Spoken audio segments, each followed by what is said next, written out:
today I'm going to try something new. I kind of have this thing where I love watching quick videos on YouTube, and just thought, why not give it a try myself? So today we're going to make our family's favorite keto casseroles. We pop these in the freezer and take them out 375, 35 to 45 minutes, and they're crowd pleasers every time. I think it's about $7 per tray. I'll correct myself right here if I find out differently. So first and foremost, what we're going to do, the first casserole we're going to do is the cheesy artichoke chicken, and the second is going to be the cheesy chicken fajita casserole. Before I get started, I'm going to get about 4 cups of spinach on the stovetop, just with a little water, to kind of get it steamed. Normally I just buy the frozen spinach, but I forgot this week, and we were lucky enough to have some spring mix, so I just picked the spinach right out of that. You know, I've been wanting to do this for a while, and I've been kind of waiting until my kitchen was clean, or you know, the kids were quiet, or all these different things. And truth is we're probably not ever going to get to that point, not for a long time. So I figured I should just take the time now and do it because we need it. We kind of ate up the last of our casseroles. We ate these up. Today was the last one we ate, and I just need to get going on it. So some people are kind of fancy with their chicken. I'm not. I always buy chicken breasts because they're always under $2 a pound. I cut the little edge off, the trimming, and then I trimmed this part off where the breast bone was. And I'm not even too, like, you know, delicate about it. And then I cut the chicken in half, what would this be called, lengthwise, and then I cut it in half this way. So we have, each chicken breast gives us 4 pieces, and I'm going to go ahead and try to get all these chopped up for you and put in these trays. It normally ends up being about 2 chicken breasts, 2 to 3 chicken breasts per tray is actually enough to feed my family with how monstrous these chicken breasts are. My family, we've got, in case you aren't, this is your first time here, we have 4 children, ranging from ages almost 12 all the way down to 2 months. So we've got a little bit of a gap there in between them, which yeah, you know, it wasn't our plan, but it was definitely the Lord's plan. So we are very grateful. Full house, loud, except right now it's nice and quiet. But I will say, since having the baby, we didn't used to make freezer meals. And I will say, I used to think that it wouldn't be very cost effective for our family to make freezer meals because, you know, I use disposable trays and all that stuff. But however, I have found these trays that we're using are a 2-pack from the dollar store, so it's 50 cents a tray. Yes, they are a little flimsy. It's not like this is crazy heavy duty, but once everything freezes up in there, they hold together really, really nicely, and then cleanup is so easy, which for me, here in my mouth, for me, that just makes so much sense. 50 cents, I'm good with that. So again, I just kind of cut these lengthwise and then cut them in half. So each chicken breast then gives me 4 pieces. And so each tray is 8 pieces of chicken, which ends up being about 2.5 pounds of chicken, which they say, I think they say that a 1/4 pound of meat is enough to serve 1 person. So we usually do, our kids are, you know, getting bigger, so we usually do a little bit more than that. So for our family, we'll do 1.5 pounds of meat per meal. This meal is over 2 pounds of meat, and so these ones are always enough for the meal, and then either the next day, the kids and I will have it for lunch, or I'll pack it with my husband for 2 days, which is quite awesome.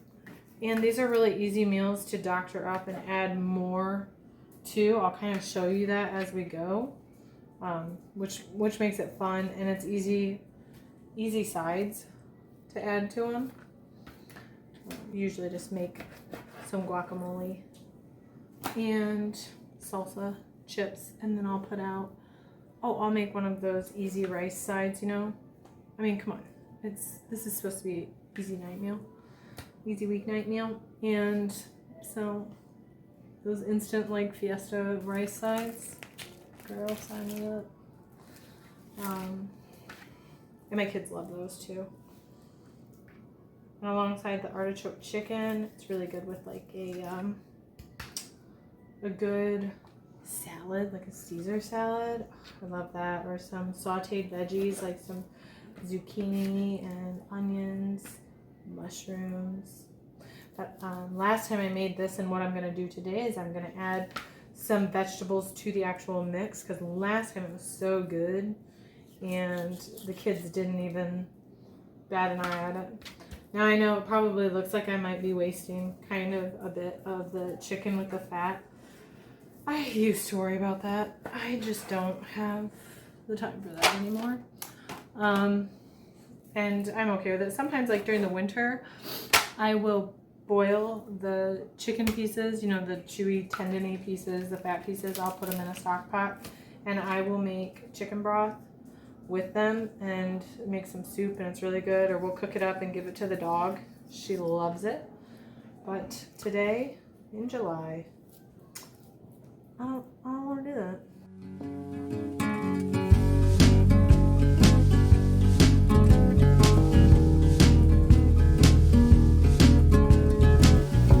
Okay, so I just salted and peppered my chicken. First, I'm going to do the fajita chicken. And you're going to need 2 packages of cream cheese. And so before I get chopping up the vegetables, I'm going to put these in a container, so, well, you know, in a glass pan, so that they can start kind of just getting to room temperature. They've been out for a while already, but I think it's easier to remove them from the package when they're cold.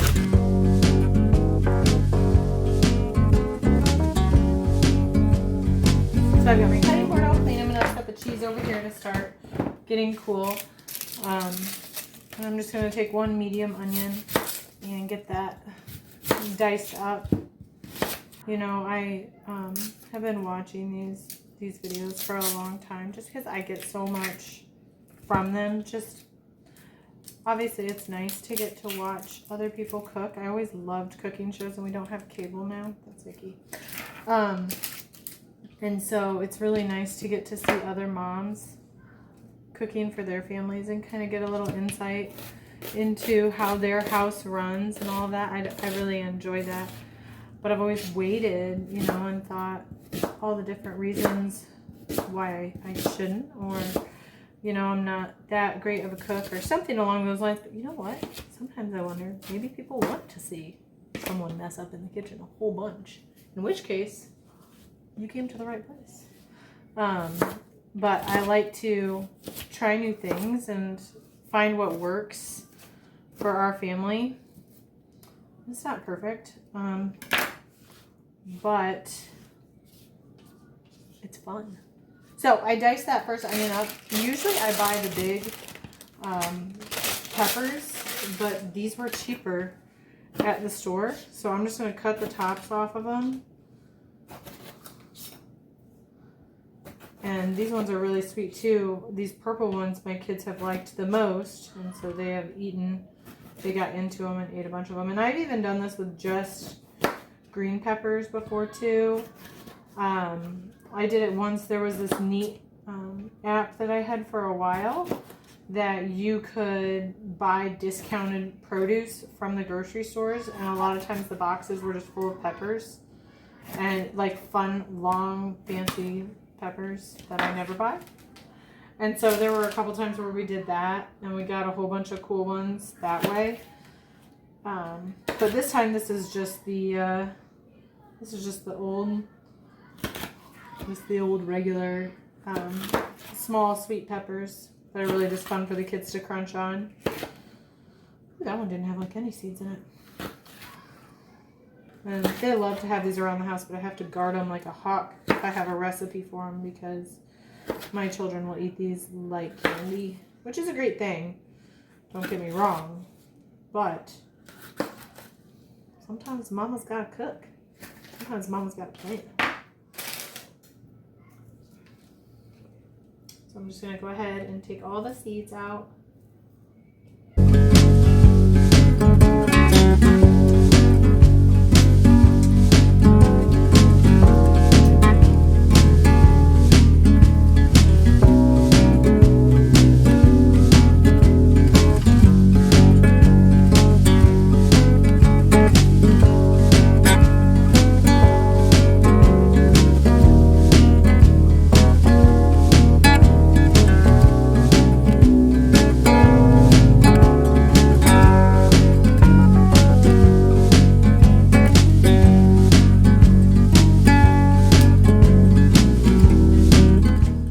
Dice of the onions and a sliver of the peppers.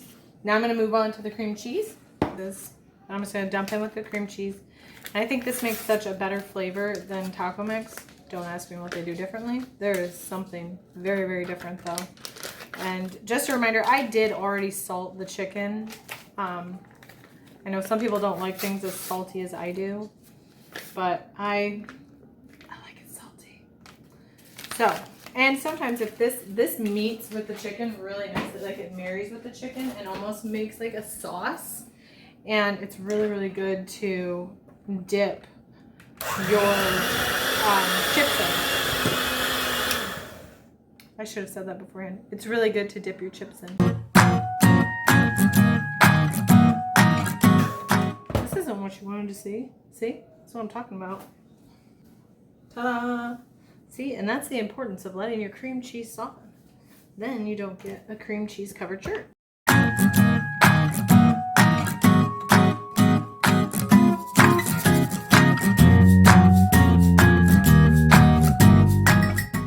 And that's how you know if you're a real expert. You get the cream cheese all over the room.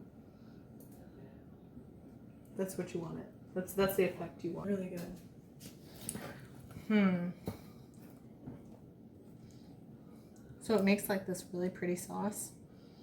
And I'm just going to split mine in half and spread it on top of my chicken. Got 2 trays here. Uno. Dos.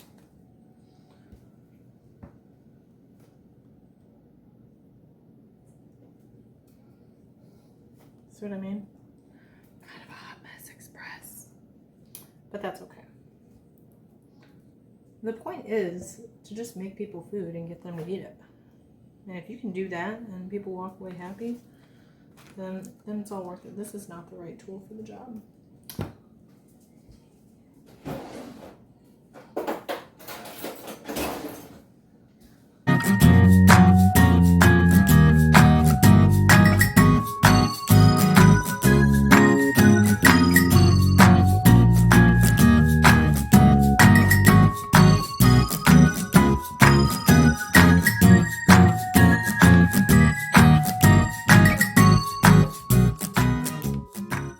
Next, what I'm going to do is I'm going to half the onions and peppers, and I'm just going to sprinkle them all over it.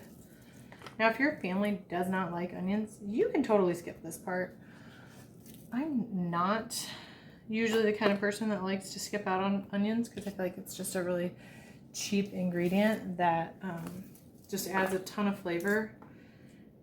And in this, it's small enough. I mean, you can cut it small enough that your kids won't even notice. And like I said, it creates this sauce on the in the casserole that is just amazing. It's like a chip dip. And even when you're done with it, like it's really fun to just dip chips in the sauce. It's that good. All right. And then all you gotta do See how pretty that looks?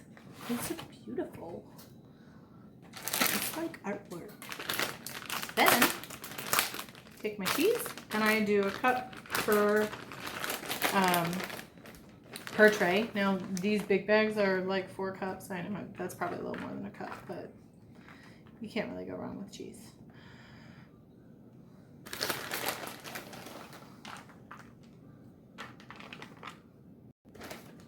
Use a little more.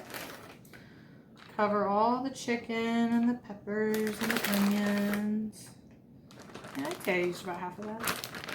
And then what I'm going to do, the recipe does not call for, I'm going to dice up 1 jalapeno and put that on top because that just sounds really delicious. Let's taste it first and see how spicy it is.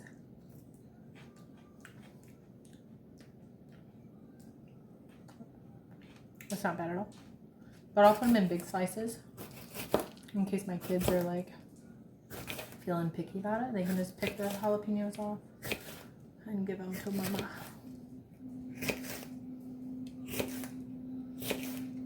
Because I will totally eat some jalapenos. My husband will love eating jalapenos. He's always looking for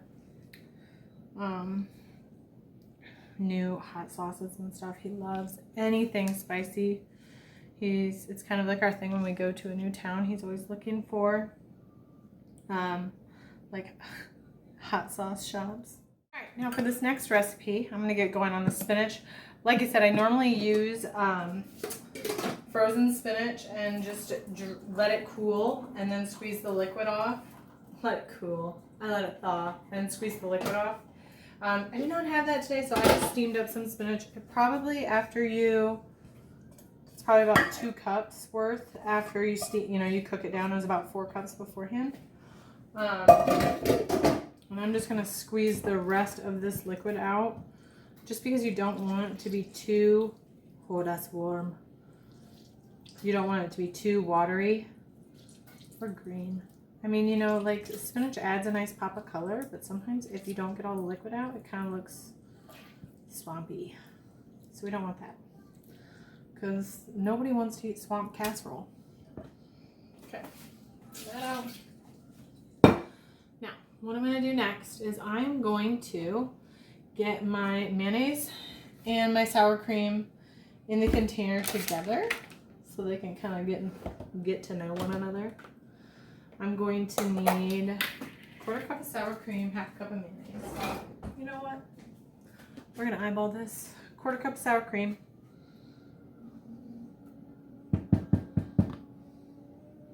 See, this is why I like these recipes, because you can't really mess them up. Like, do you think really adding too much sour cream, too much mayonnaise, too much Parmesan cheese is going to ruin the casserole?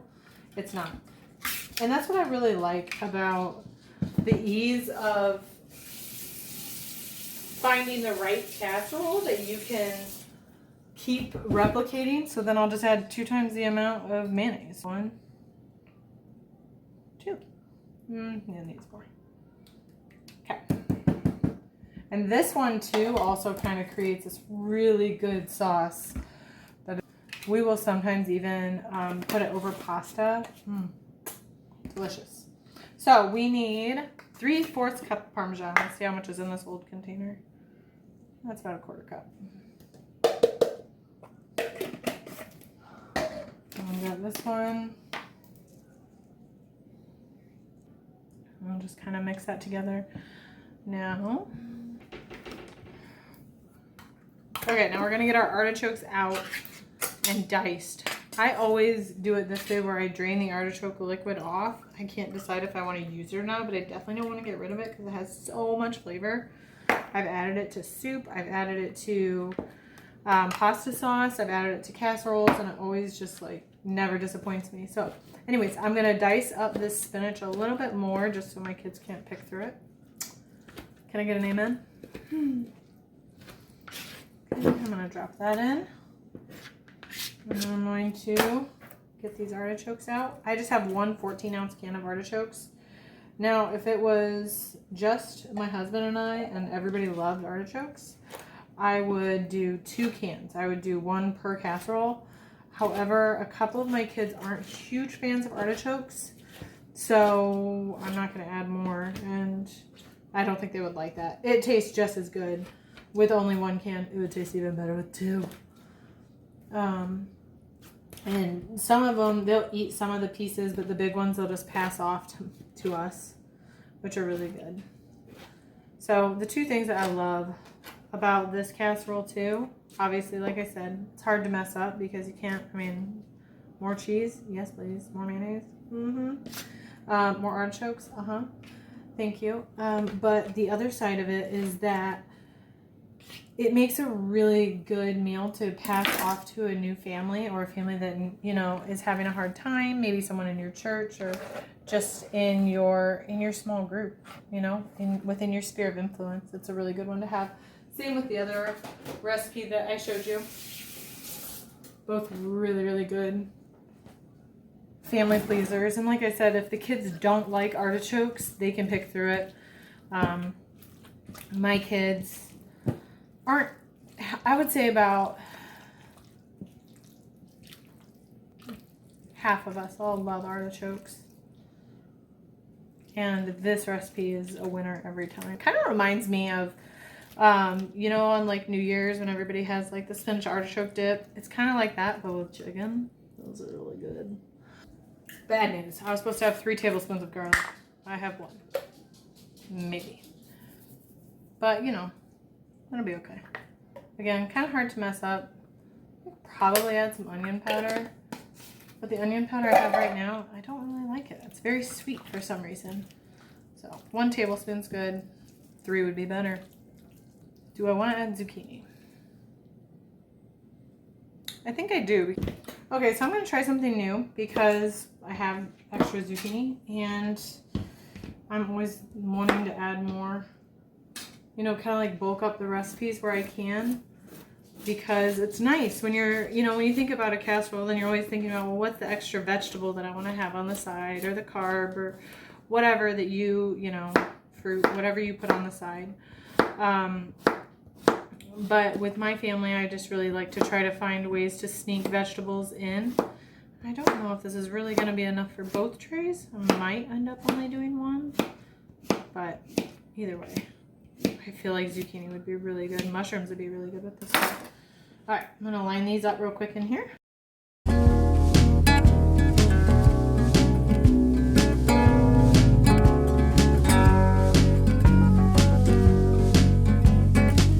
Okay, great. Now we're gonna take our yummy mixture and just kind of plop it on there. And this is definitely liquidy enough. Sometimes I'll be like, oh, it's really thick, and I'll add that reserved artichoke liquid.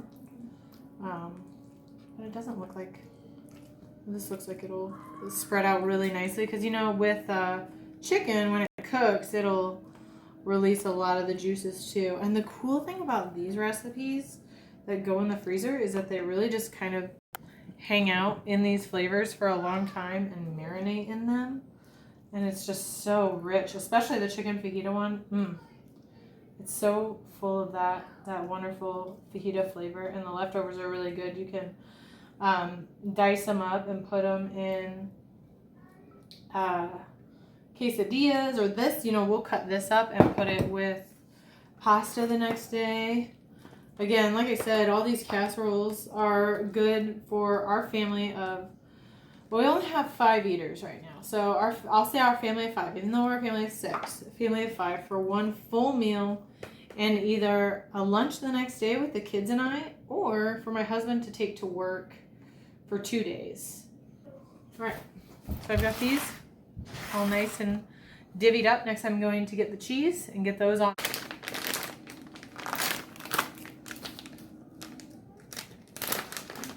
And this is only a 8-ounce package, so this is, I'm going to use this whole package. Now this, I was super excited because I don't usually buy name brand cheese just because the store brand's cheaper, and I have no idea what the difference would be other than like fancy, you know, Italian mixes and taco mixes. But I got the IBOTTA app, and I have been saving so much money. Like, I'm not even just saying that. I have in 1 month of using it, I have $38 saved up that I could get in gift cards, which is amazing. So if that's something you're interested in, look down on the details, and I'll add my referral code down there for you. And you can check it out because there's no risk to doing it, but you can save so much money. I got these bags of cheese. I think it was ended up being with the store coupon, and the stores, they had a buy 5 get 5. They had a store coupon, and then I had an IBOTTA coupon. I had 2 IBOTTA coupons actually. It came to be like $1.25, $1.35 a bag, which was pretty amazing. All right, so I've got all 4 of these casseroles cheesed up, and next I'm going to just get them foiled and wrapped up into the freezer. So you can see, pretty easy peasy. So next we're just going to take our foil.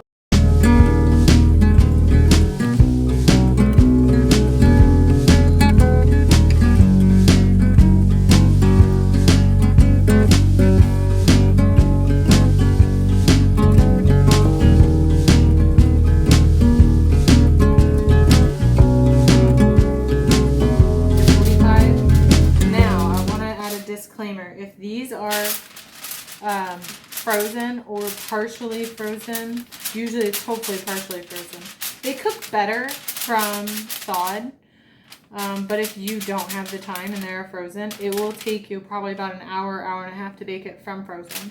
Partially frozen, only about 15 minutes extra, but the sauce isn't as good, I've noticed, if I cook it from frozen as when I cook it from thawed. Don't ask me why.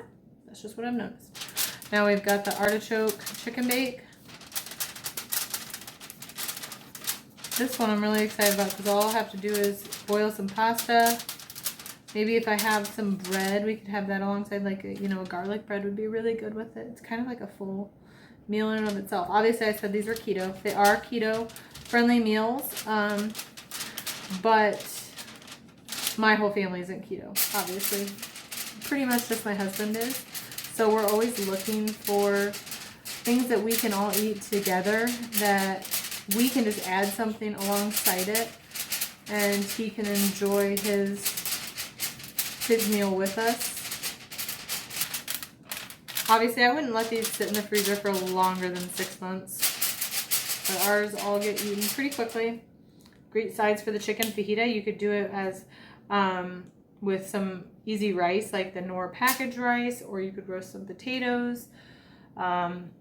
We've even done pasta with this too, or the leftovers, you shred it up and put it on tacos. Some guacamole or salsa with chips, perfect. Artichoke chicken, some pasta boiled up, and you really don't need any vegetables with that one. I mean, if you want to, you could add some extra vegetables, but a nice salad, like those bagged Caesar salads, my favorite.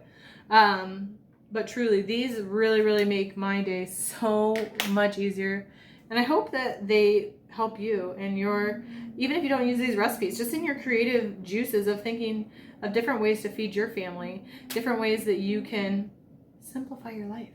Because life is crazy busy right now. And I'm sure it is for you too.